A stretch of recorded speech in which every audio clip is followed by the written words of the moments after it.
What is going on, guys? Welcome back to the channel for this really quick video, and today I'll be talking about Axel. For the past 8 months, I made a lot of videos about it, so this one here is more of a culmination of everything, or my final thoughts about it. So now let's get right into it.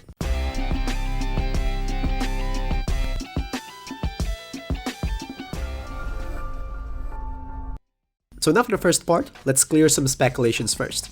I'm going to show you what stuff Axel doesn't affect. First one, it doesn't touch most of your sprints without the ball. I said most because there are some special off-ball moves that are being boosted by Axel. But other than that, your usual off-ball movements are not being boosted. In here you can see every step of the way, animations and distance covered are just the same. Next one, it doesn't touch your lateral movement. Same thing here, every step of the way, animations and distance covered are just the same.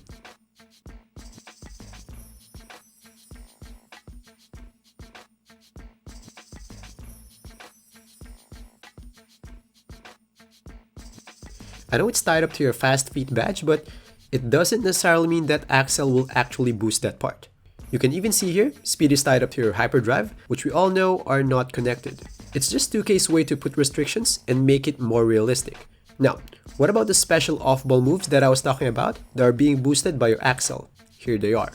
And here you can see, that's 25 and 99, and it was accurate that 99 is always faster, which means this move here is affected by acceleration.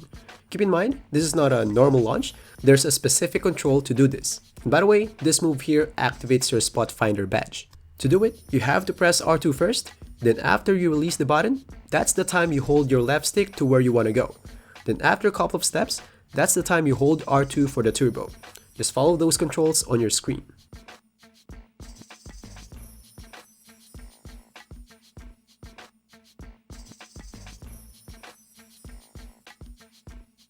Keep in mind though, the first one was just a press, not hold. If you hold it instead, it will come up just like a normal launch. And in terms of other moves that can use Axel, here it is.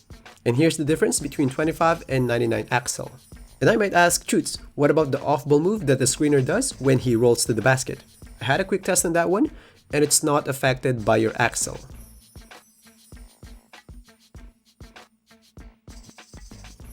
And now for the next part. Now that we know what it doesn't do, now what about the stuff that it actually does? Basically, it'll just make your first steps within around a couple of dribbles much faster. And here you can see, from here to here, that's going to be Axel. Then after that, speed with ball will take care of the rest.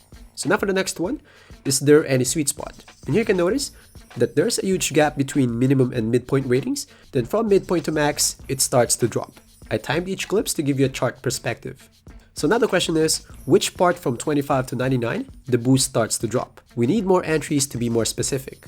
So I decided to make another test, so I put 44 and 80. I know the proportions are not exactly the same, but that's just 1 point off, so it doesn't really matter much. And here you can see, it's starting to make more sense how 2K designed acceleration boost. From 25 to 44, that's the biggest jump. But the thing about it though is if a player has 44 Axel, he can't utilize it that much anyway, so it's fine. Then from 44 to 62, it's starting to drop for a bit. And from 62 to 99, it looks linear.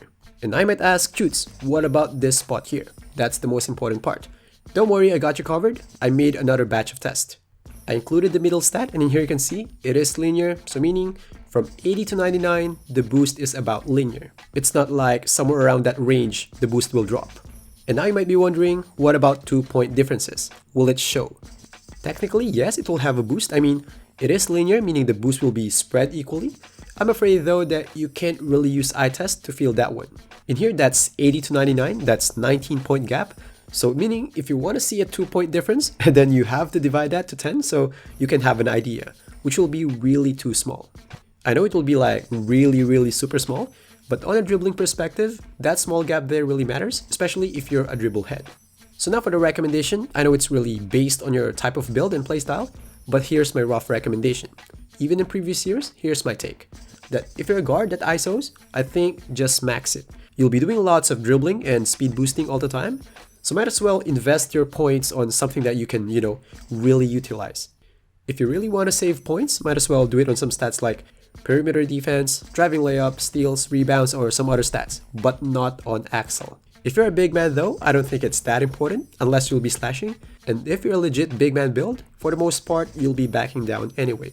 I think the tricky decision here is if you're a lock or your height is around 6'7 to 6'9, in that case, try to play around with it. Just unlock what badges you want. To unlock it, I don't see a point to max it. But again, it's all about personal preference. That's just my rough recommendation. So that's all for the video, and that's it for Axel this year. Please leave any recommendation for a topic, and thanks for watching.